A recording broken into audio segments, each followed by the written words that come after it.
What's up, guys? This your girl. I'm back with another video, and today I'm going to show you two things. The first thing I'm going to show you is how I made my business cards and how to make them look professional. So you can make your own business cards, and then make sure, and then you want to laminate them to make it good. So here I'm showing you it has two settings, one for hot, one for cold, and then you want to make sure you get the correct pouches, is lamination pouches. I don't know why I can't get the word out. You want to get the correct pouches because they do have different types of lamination sheets. So you want to get the one that's for like this one. I don't know the exact name, but if you go back to my previous video, I did show you the exact brand and the kind of lamination that you would want to use, and because you can also use the same lamination if you're doing the Dollar Tree hack fans. You know, everybody was do the fans to make graduation fans, things like that, and you do need these sheets. And I also have a video on how to do that, so make sure you just go back and look through the video. So here I'm just showing you. I put my paper. I use cardstock. Put it in the in between the sheets, and I just let it roll through. And actually, guys, you really don't have to use both sheets. I did both sides because I laminate both sides, being that my business cards are two-sided. So if you're just doing one-sided, there's no need to do like double-side lamination. So that's why I did it. And it only takes seconds to do it, guys. It only takes seconds. And this is what I wanted to show you. So you see, I put the sheet in, and it just runs it through.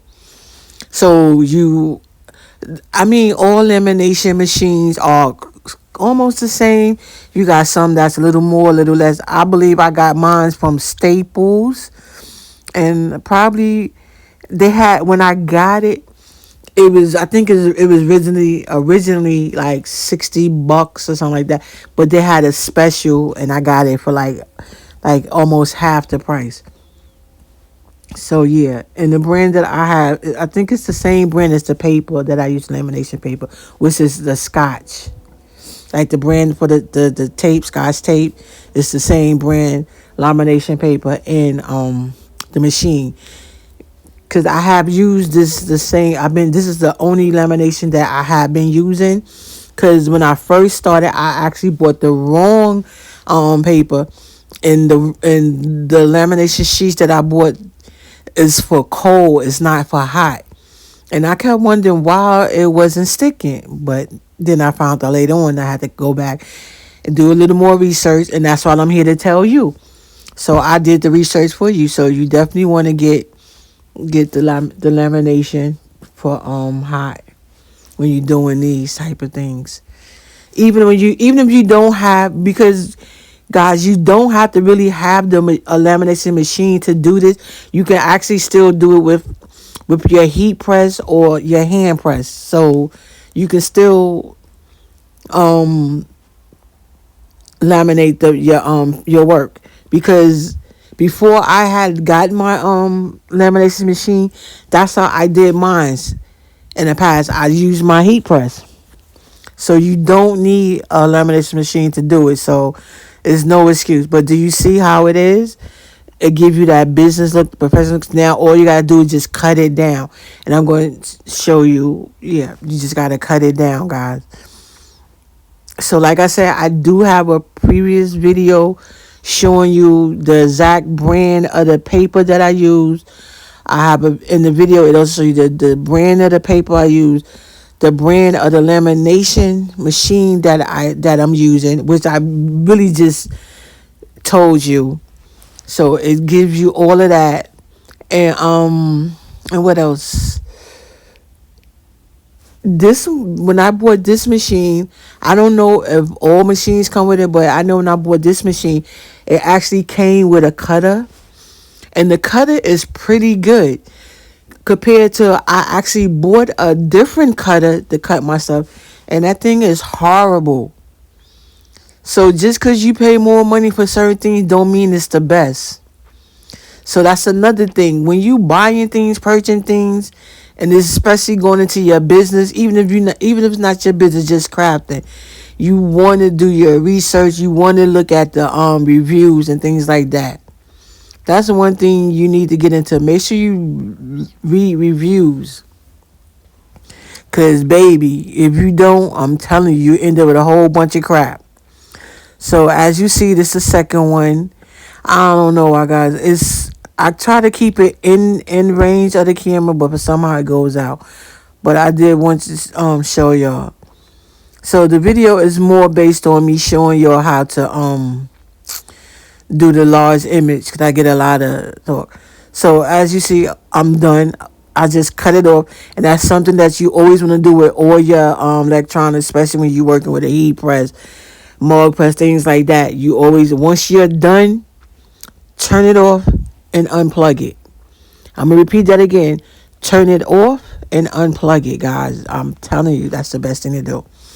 So these is the I just did 3, and like I said, it came with a cutter, and you can actually cut it, cut them down, and you could get the 10 plate off of Avery.com. And that's what I go to Avery.com, and I get the 10 plate for my cards. Yes. So now that we done with that, we gonna get into everything. I'm just gonna run this through real quick. As you see, I'm just taping up my stuff. This is something that I like to do. So what you see me here is taping up my socks. When I'm pressing multiple items I have to press, what I like to do is prep all my stuff. So as you see, I just did the socks, and now these are my air fresheners. So I'm taping the air fresheners. I have 2 air fresheners to tape, 2 coasters to tape, and 1 magnet. Yes, 1 magnet. So like I said, I like to prep everything before I press, because is once you prep it, then you turn on your machine, and you could just go to work. You could just press press back to back, back to back, back to back. And so that's what you see. And I didn't even use my big machine, because you see it's not corporate. So sometimes it's not always need to bring the big machine. So yeah. So the socks, all that stuff is done. Took no time. And so now I'm going to show you. I just wanted to move everything out the way. So now I'm going to show you. This is how you do a large image. So as you see right there, when you print on both sheets, going to have a line. For this one, this line's a little thinner, so that's the one that I'm going to cut. So you see the 2 lines? You want to cut 1. Remember, you only cut in one side. So I'm going to cut the side that had the smaller one. And then I'm telling you, so on the back side is where I put the tape. I'm telling you guys, when you're doing this, do not rush. Take your time. You're not in no race. You want to take your time, because you want the image to match up perfect, and you don't want to have that line. So if you don't cut it correct and don't match it up correct, it's like a puzzle. You have to, guys. You have to. So like I said, I was off camera while I cut it.